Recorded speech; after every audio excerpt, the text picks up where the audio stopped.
Well, Laura, thank you so much for being here with me on the Entrepreneurial Success Podcast. Like I said, I'm so excited to have this conversation because I noticed that I've never had a nutritionist here on the podcast before, in particular to talk about menopause, which is, by the way, something we are all going to experience at one point or another. So before we go any further into this podcast, why don't I hand over to you so you can introduce yourself and tell the audience who you are and what you do? My name's Laura de la Harpe. I've been a nutritional therapist since 2006. And I see people for all kinds of conditions, but I do specialise in digestion, thyroid health, hormones, such as when we're going through the menopause, and weight loss would be my main four areas that I work with people on, mainly on a one-to-one basis, either in my clinics in either Maidenhead or Newbury, but also I do have clients that I see online as well. Amazing. And let's face it, you didn't just wake up one morning and go, oh, I can be a nutritionist. What is that story like? When did you decide to start your own business and why did you decide to go into nutrition in particular? So I was in the corporate world, working in IT, and then started a family. And my children were born with something called Group B strep, which is an infection that, 1 in 7 children actually die in the first month that they're born, unless they have really large amounts of antibiotics as they're born. But of course, the downside of antibiotics is that it then triggered their gut microbiome to be a mess. Of course, I didn't know any of this at the time. So the first one was born with asthma. The second one had really bad eczema. Bless her, she'd be bleeding from her cheeks where she was scratching so much. So I just naturally got more interested in what might be causing these things. And when I became pregnant for the third time, I thought, right, I'm actually going to see what I can do with my body to help prevent the issues that the other two had. And I took probiotics I'd never heard of before. Yes, third one didn't have asthma, didn't have eczema. And I'd learned so much about nutrition in that sort of 6-7 year journey that I worked out that by the time my youngest went to school at 5, I could be qualified in 4 years. And so when she was 11 months old, I started studying all over again. 40 hours a week I think I was doing at one point. So they inspired me to become a nutritional therapist. Oh my gosh. And it's such a lovely story. And it's sad to hear, that unfortunately 1 in 7 children get born with this. But at the same time, I think it's just important for us as individuals to know about these things and to know that there are certain things that can be done, exactly like you said, in order to, if not prevent it, but at least to alleviate them or to help them in one way or another. And I think this is so important. A lot more people are tuning into nutrition these days because let's face it, we live in a world where there's a lot of stuff going on externally, internally, and we need to sort it out. And I think the best place to start is your gut, so to speak. Absolutely. So let's talk about this a little bit more because, sorry, I'm getting excited. Can you tell? I want to talk a little bit about nutrition and menopause at the same time. Sure. Because I think menopause, is for the younger generation. You hear about it and you go like, whatever, because you don't have to think about it. But the older we get, in particular as women, we start hearing people talking about menopause and perimenopause a lot more. And then we kind of have this fear instilled of us like, oh my gosh, this thing is happening and it's going to happen to me one day and I don't know when. And there's all the stuff going on. But from your clinical perspective as a nutritionist, share with us a little bit more about what is menopause. And then also let's talk about the signs and the symptoms of how this comes through or across. Sure. So, menopause is, the medical terminology would be once you've not had a period for a year, around about age 53, 54, they would say you're in menopause. In other words, your menstruation has now stopped. However, women, as we're learning, can be in peri-menopause. In other words, we're in the throes of it, but we haven't got to the end of it, for even as much as 15 years. So some women, late 30s, are starting to show some of the signs and symptoms that would be associated with the menopause. And I look at myself and think, and I didn't realize, because wasn't, we weren't so aware of the menopause. I think even 15, 20 years ago, we kind of had, like you say, had this vision of it's kind of a day in the diary and that's the end, but not this sort of lead up to it that we're now more aware of. And I experienced frozen shoulders, which as your hormones are dropping, so menopause, your estrogen, your testosterone, and your progesterones are all starting to slowly drop. But what we then experience is the loss of them. So it's actually not the spike of them, it's the loss that we're experiencing. So they are protecting us from inflammation. So pain and joint pain might go up. Progesterone helps us sleep. Progesterone also helps with anxiety. So women start to find situations where they wouldn't normally have been anxious, suddenly feeling a little bit less confident. Suddenly can't just hit the pillow and fall asleep all night and wake up in the morning, that sleep's now broken.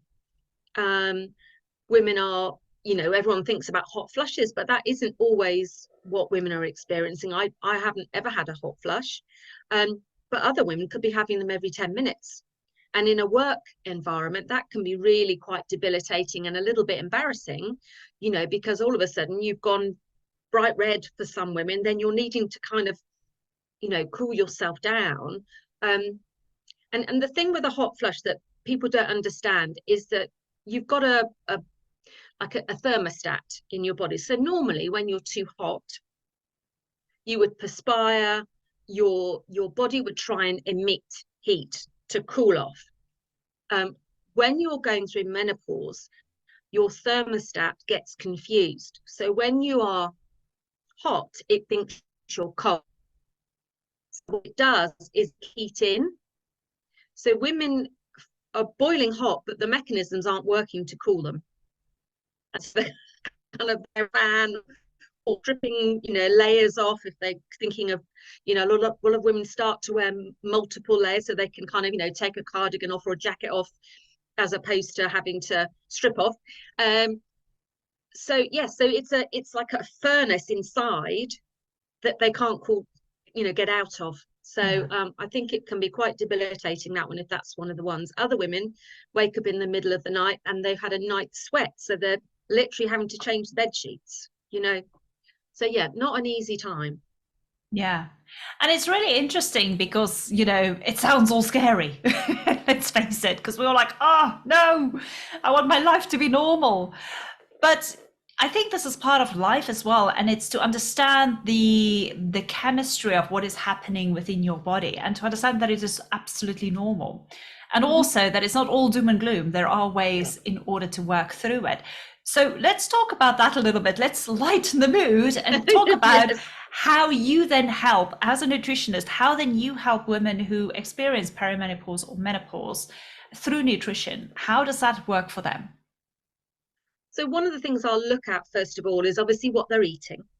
So and also what they're drinking. So caffeine and alcohol particularly, they temporarily raise estrogen, but then a little bit later your estrogen drops because it's got to go back down, and that causes things like hot flushes. So sometimes getting women to maybe switch to, say, decaf tea and coffee, or reduce the amount they're having. Same with alcohol. I'm not someone that says everything is avoid.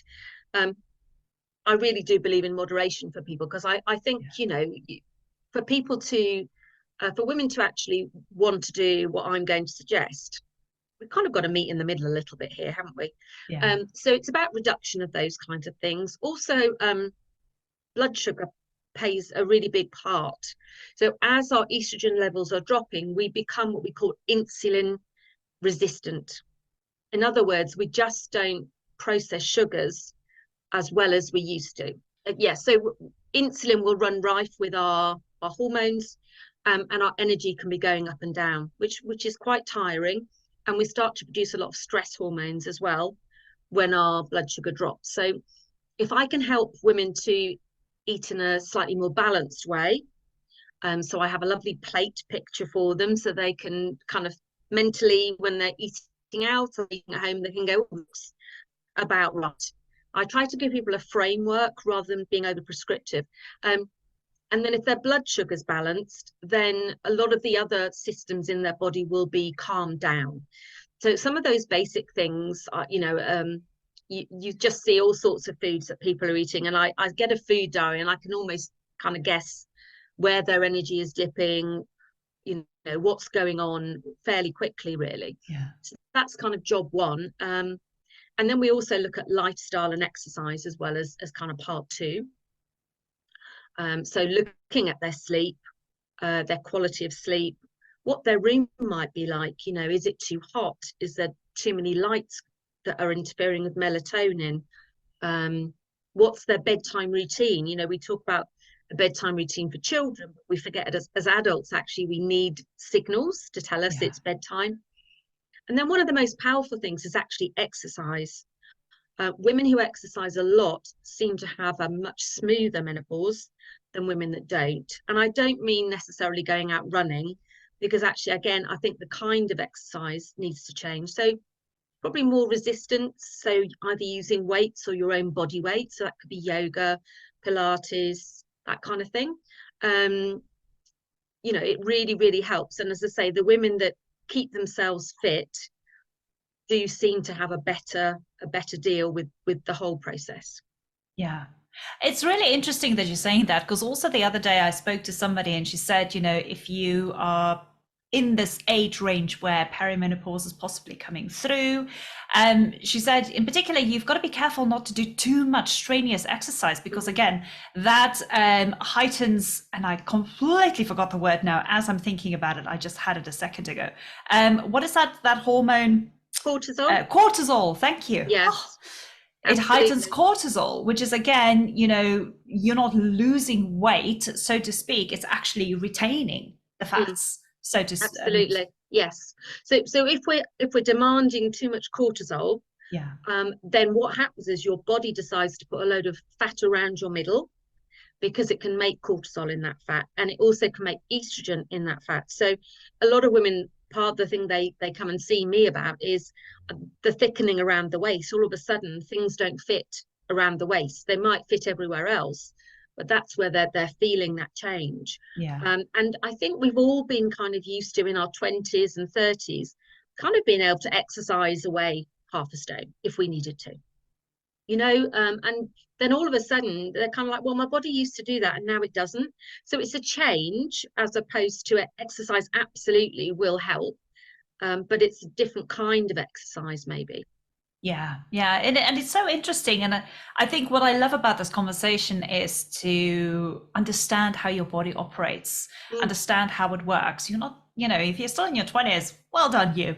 But if you're not, there is going to be some changes, but it's for you to understand what those changes are. Number one, be okay with it, I think. Yes. And number two, understand also that, speaking to somebody, a professional like yourself, know that nutrition does play a big part of it, but also you got to stay flexible. You've got to, move. You can't just sit in front of a desk all day, every day, and expect to stay slim, and that your hormones are just going to be perfect, because that's not the case. But I think the concept of it all that really intrigues me is it comes back down to your gut health. And let's face it, exactly like you said, 10, 15 years ago, this is a topic that people hardly even spoke about. But these days, a lot more people are tuned into how important gut health really is, not just for menopause, but for a lot of other things. So let's talk a little bit about gut health in particular from your perspective as a nutritionist, as to why we need to look at what it is that we're putting into our bodies. Yes, so, everyone has a different gut microbiome. So everyone will have a different strains of beneficial bacteria that probably shouldn't be in there. Some people I see have got some yeast, some parasites, all sorts of things going on. But it's like its own world, really, inside us. And they do determine a lot about how we feel. So, for example, our serotonin is made in the gut. So that's our happy hormone, which becomes our melatonin at night. So that's our sleep hormone. But also how much carbohydrate we absorb, how much fat we absorb. And what we know is that the contraceptive pill decimates the gut microbiome. So we really need to be supporting that. So I'm not saying people shouldn't be using contraception, absolutely, if that's their choice in terms of, you know, the best for them, but it's just being aware that actually the gut needs to be supported. And the gut also does a great job of hormone clearance. So your liver packages up hormones that you no longer need. So every month with that monthly cycle, there'll be hormones, you know, estrogen at some point will be excreted, progesterone later on. But there can be enzymes in the gut that break those lovely little packages down and we reabsorb. So we you know, we've just got to be making sure that the liver's doing a great job. We don't want to then, you know, spoil the job and reabsorb everything and then recirculate. So it's really important that, you know, is part of the picture for people. Yeah. And it's so interesting. I mean, you know, these are kind of things that they don't teach you in school. You can sit in a biology class, but you don't learn these things, which I find fascinating. So one of the things that you mentioned that you would like to talk about is intermittent fasting. Yes. And again, this is something that you hear people say and you go like, it's a cultural thing, or it's just something people do, or gurus or whatever. But actually it's something that's become a lot more beneficial for people if they know how to do it right. So let's talk about that a little bit and explain to us what intermittent fasting is. Yeah, so intermittent fasting, there's a whole range of different length fasts. So people are more familiar with things like 16-8, 18-6. They've probably heard that kind of talk. So what we're talking about is the first number is how long you're fasting for, and the second number is how long you're going to eat for. So the second number is what we call your eating window or your feeding window. So 18-6, you're going to fast for 18 hours, you're going to eat within a 6-hour window. But you know, a lot of people said that actually intermittent fasting is not good for women. And I think it is true to an extent, because I think a lot of clinical trials are done on men just because it's easier. If you were trying to do a clinical trial, you'd almost have to know that all the women had the same first day of their period, for example, to be able to actually compare woman to woman in terms of their results. So I've done quite a lot of research. There's quite a few people out there now talking about intermittent fasting for women and how the length of the fast needs to vary depending on where you are in your cycle. So if you're peri-menopausal, then the last week before your period, you probably shouldn't be fasting at all, and you should be eating a bit more carbohydrate to encourage progesterone. Whereas once your period started, actually you could fast if you're up for it. You could fast even up to 72 hours. But people don't start at 72 hours. People start by saying, I'm going to have breakfast an hour later than usual. That's where you start. You start really slowly and you listen to your body. And you also look at your life. What I always say to people is intermittent fasting has to fit into your schedule, not the other way around. Yes. You know, so if you've got a brunch with friends quite early, let's say 9 o'clock, well, you're going to have brunch, maybe another meal, and that day is going to be an early feeding window. Another day you might be, well, I'm out with friends tonight and we're not eating till 8. So actually your feeding window is going to be much either later or longer. Because I just think otherwise we can get really bound up by some of these things, and then we're living by some rules that become restrictive, and I don't think that's a healthy place to be. But it does seem to help with weight loss for a lot of women. It also, as I say, depending on how you do it, can also help with hormone production. Yeah. It's really interesting that you're sharing that, because gosh, beginning of this year, I actually tried for the first time in my life, I will say, intermittent fasting. And I even had an app on my phone and everything that was telling me the cycle and everything. And I really enjoyed it. I think the thing that stopped me was I wasn't quite sure, again, lack of knowledge. I wasn't quite sure. Do I try it for a month and then stop? Or is this something that you do throughout the whole year?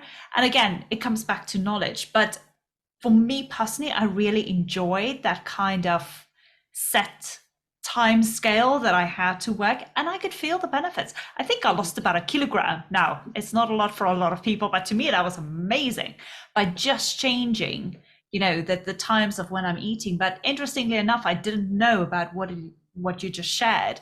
Like maybe, a week before your period, eat some carbohydrates. For me, it was like, no, no, no, I am not. And maybe, during your period, stop the carbohydrates and just not eat so much if that's how you feel. Exactly. So, Yeah, again, it comes back down to knowledge. yes, absolutely. And I think the other thing to bear in mind with intermittent fasting is a bit like going to the gym. You wouldn't do the same program for a year and expect the same results, would you? You'd maybe have a program and you'd do it for, I don't know, 3 to 6 weeks, and then you would change it. And maybe even day to day, people go and do a leg day, don't they, and an upper body day and so forth. What your body will always do is it will try and adjust to a new way of doing things to make its life easier. So what we have to do is something called hermetic stress. So it's a very gentle, in the same way as going to the gym and doing something different. We're just keeping our body on its toes. So that otherwise people say, oh, I was doing that 16-8 and I was doing really well, and then it stopped working. Your body's adjusted. Yes, yes. And I think that's what happened to me. My body's adjusted and I kind of like, oh, okay. So I stopped. See, that's interesting. I learned something as well today. Now, let's talk a little bit about, when you talk to nutritionists, they always talk about testing, doing some tests. And then obviously, as we talk about menopause, what is how can I say this? How do you feel about people doing some tests and the relevance to menopause in particular? So I think job one always is to check with your GP. So always go the medical route. They do have some useful tests they can do, so they can see if what your follicle stimulating hormone and luteinizing hormone particularly are doing. So these are the two hormones that are stimulating the ovaries to ovulate, and then to then either go on to pregnancy or to then cause your period to start. So it's important that we're always engaging with the GP, and particularly as GPs are becoming more open to HRT, it's important to work alongside them, so you can kind of work out if you need it, if you don't, and where you might be in the process. So medical is always important. Where I come in is that there are some tests that we can do privately that add to the picture. So one of my favorite ones is called the Dutch test. So it's a dry urine test. So it's about 5 samples over 24 hours. And it gives us information on estrogens, testosterone, progesterone, cortisol that you mentioned, DHEA, a whole host, and also how we're actually clearing those hormones. If you mentioned, I mentioned about your liver doing that job. So how are we clearing those hormones? And that can be really helpful, because sometimes, we think it's an estrogen issue, and actually it turns out to be a testosterone issue, or something like that. So understanding which hormone might be the culprit of making you have those symptoms is useful, which can show them their estrogen metabolism and also their detoxification. And DNA tests are about what we call propensity. So it's not a medical, we're not finding the BRCA1 gene, for example. We're just saying, from a nutrition point of view, what foods would it be better to eat or not eat for your kind of metabolism. So that can be really helpful. Some women might be worried about things like osteoporosis. So again, we can get the doctor to do something like a DEXA scan, but also we can be doing some nutritional testing around vitamin D, calcium, other bone nutrients and so forth, to kind of complement, because we are a complementary, not alternative, to what the medical world can offer. Yeah. You know what? I think the overarching message here is you don't know what you don't know. And because everybody is so different, when it comes to your own body, to your own health. And I find that with what you shared here today, it's just about, for us, I mean, even for me, but particularly as you're talking it through, it's like, I want to know. I want to know, what is that thing that I need to look out for? I want to know, what is that culprit, as you said? What are those things that I need to look into? And also, I think the earlier you start looking into it, the better, because then you start making the right decisions. You start eating healthier, you start doing the right exercises instead of just feeling like you need to go run for 2 hours every single day, which, by the way, I don't do, people. I'll be very honest. But it comes back down to knowledge. And I think knowledge is key here regarding your own health, rather than just going to a doctor and trying to figure out if something is wrong with you. I think a good approach would be to talk to somebody like yourself. And by the way, I'm not trying to sell her services here. I'm just trying to make sense of it, because I do feel that, particularly with nutritionists, you are so niched in what it is that you're sharing with people, and giving people that kind of armor so they can go and just, fight the battle and make life easier for themselves, so to speak. And we have a little bit longer. I spend an hour in the first consultation with people. And we know how pressed our GPs are. You're lucky to have 10 minutes, because 100 people in a day, in one session. So to be heard, I think, is the other thing for an hour. Because I'll ask so many other questions about what life's looking like, stresses, family, what was your mum's menopause like, if there's a whole load of information, and thyroid, which we haven't talked about. For some people, that's actually sitting in the background misbehaving itself as well, just to add to the joy. So sometimes just supporting some of those other systems can help with the menopause as well. And it's what we're looking for really is what we call the cause of the cause. Yes. Rather than putting a band-aid on something, we want to look for that cause. But going back to something you said at the beginning, I see menopause as kind of a rite of passage in many ways. And I think if we went to an era where women didn't have contraception available, it was probably also freedom from childbirth. Where maybe they'd had between 30 and 20 pregnancies possibly in a lifetime. The freedom to actually not be worrying about that anymore was probably hugely liberating for women. So its purpose and how we view it, I think, has changed. So I do see, like you, I kind of see it as a positive, but we also need to prepare for that. I think it's like anything, you don't go into university and just go woohoo and not study a single thing. Okay, some people might, but you don't start a business and just go, okay, let's just see where this goes and just throw everything at it. You go through processes of trial and error, and you've got to learn through it. And I think this is the same kind of thing. It's a process in life that you've got to go through, but also it's knowing that you don't have to go into it blindly. You can gain the knowledge and obviously talk to experts and find out what is that thing for you that will work in order to help, make it easier, just to walk freely without feeling like you're just stumbling the whole time. Absolutely. And I think when I got to 45, I thought, right, I need to start preparing.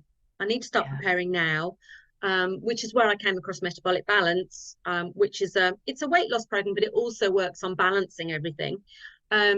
Because I kind of thought, I don't want to get to 54, 55 and then suddenly think I've got all this weight to lose that I can't lose, because I knew that my body would naturally try and put a little bit of weight on, because that's how nature has prepared us in the past.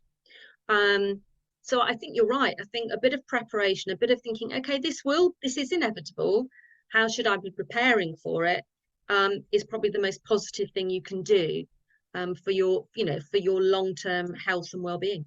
Yeah, absolutely. Knowledge is key, as they say. So, oh my gosh, Laura, just thank you so much for just coming on to the podcast and just sharing this. I really enjoyed it, and I'm sure the audience enjoyed listening to it and hopefully made a ton of notes.